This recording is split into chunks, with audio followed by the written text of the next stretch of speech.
natin malalaking tinapa sa Baloi. Tinapang kulingan na makikita nyo rito sa bayan ng Baloi, Iligan. Hi guys! Pumunta kami dun sa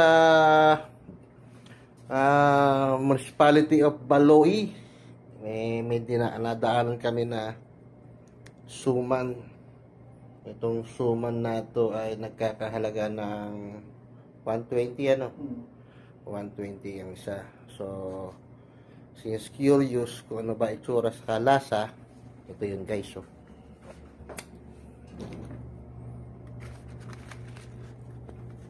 yan. Tapos,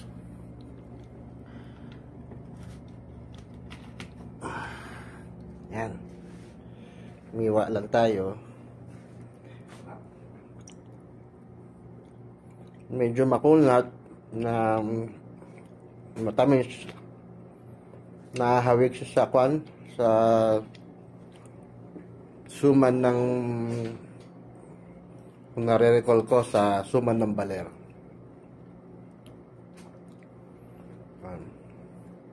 Marami kayo madidiscover dito sa Iligan.